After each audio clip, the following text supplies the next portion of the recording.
Hi mayam, welcome back to my channel. Ngasi vlog asidi Luhongba gi vlog oidoini ai nipagi mani chawbigi macha nipagi luhongba ni silchar da chattoini akhoi. Mobile tadi baby thangdarani. Mobile tagadi baby thangdarani mobile lam no bagi. Matagi ni siang wada. Jadi mina kamai to. Matagi ni ama pandai thamgayo. Okay mapana thamoi. Manung da thamge ko. Jaba dudi. Manung da thamura. Khara di chille na ayo. Kari jenge hai no. Dehoi ba hoi. Dehoi ba hoi jenge hai no.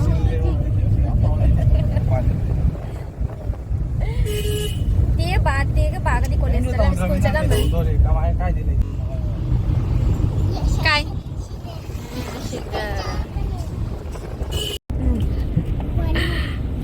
One more two helicopter.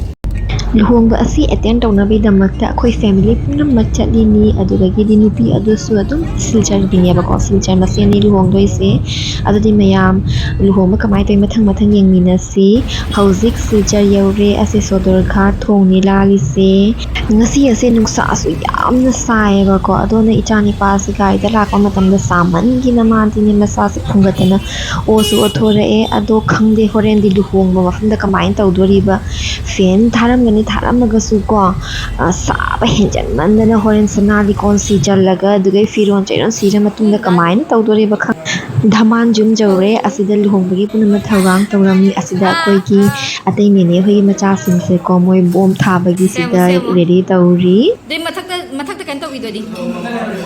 Leora do leise brado swa. mayam akhoi hauji ready oiri haida ko chak athoke tawbani nga ama thongi hawai ama dui ngauthung ama tawrami bhamon da thonghanbani asiduna leire lai pot hauji ngahak matungda bor jatra gi puja tawba haurani sida puja tawba su haugatle ado hauji ngahak leiraga akhoi thoani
Kitang. Kari. Mai cái nó tôi hajau itu di. ni pa macha se ko chandon thin ba yamna hei mala thin ba se yamna phase ba ko adu mangonda chandon thil halini chandon thin ba hau batang ai ri ason dagi ko mi na kaura e do hauzik ngai ri ai nga leiraga ma amukala e gi chandon thin bi ba board thokpagi pukham do yauna hauzik board tho e aduga laipot puga mi singsu dugai di board senaba mi singsu tap na moi thok e adu akhoi su hauzik ngahak leiraga thoklani mayam ai ngasi get up se uraga mayam ha comment tawbirau ki ai fazade haibadu engonda pakche de haina makeup se wai isana tawjabani khara khara do adum tawjabani Hi baby. Hi. Ako ka bawo gi luhongba chale uzi.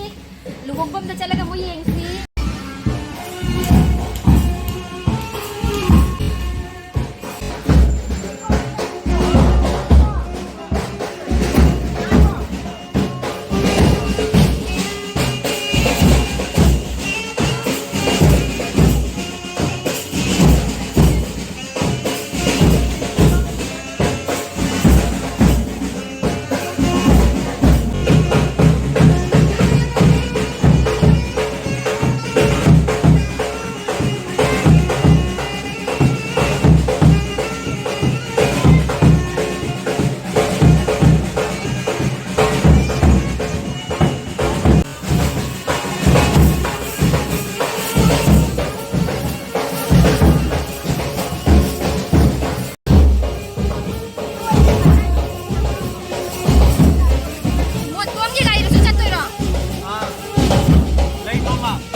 ꯍꯣꯏ ꯑꯗꯨ ꯑꯅꯧꯕ ꯍꯥꯡꯉꯦꯕ subscribe ꯇꯧꯔꯣ ꯍꯧꯖꯤꯛ ꯇꯧꯁꯤꯜꯂꯣ ꯍꯧꯖꯤꯛ ꯑꯅꯧꯕ channel ꯑꯃ ꯍꯥꯡꯉꯦꯅ ꯀꯨꯏꯗ꯭ꯔꯤ ꯅꯤꯕꯦꯗꯤꯇꯥꯁ block ꯍꯥꯏꯅ ꯌꯦꯡꯉꯨ ꯊꯣꯛꯂꯛꯀꯅꯤ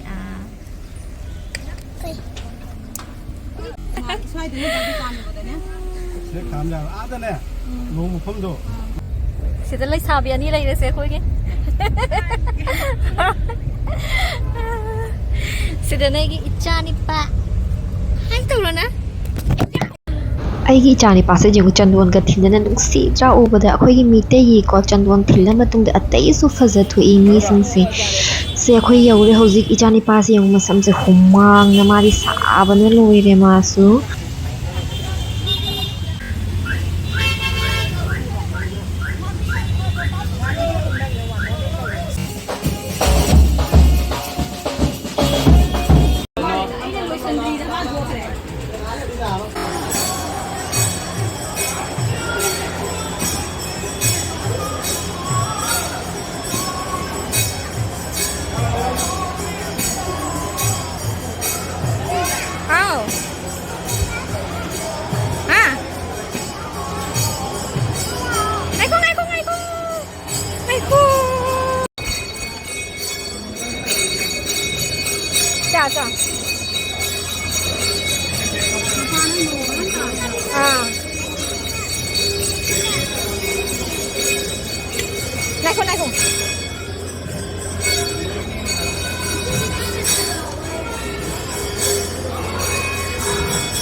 Haubra? Hau ya.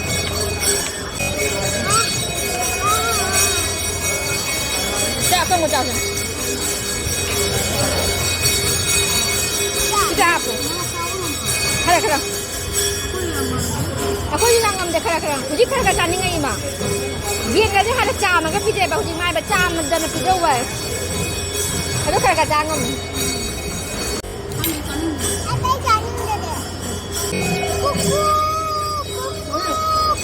Kuku nak aku.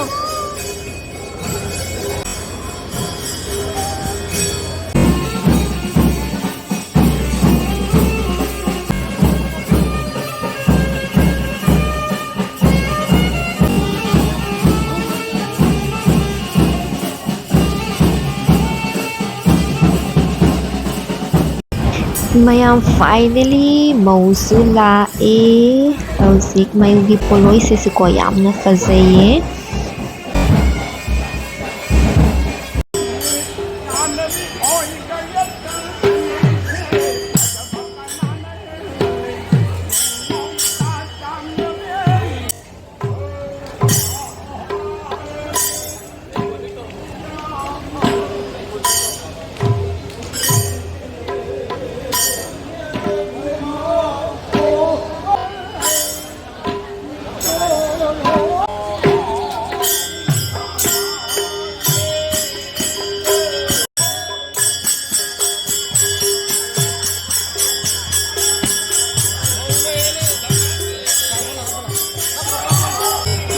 Mayam punamak mau thaman sebu nungai yaifana layu haina bol bibiramu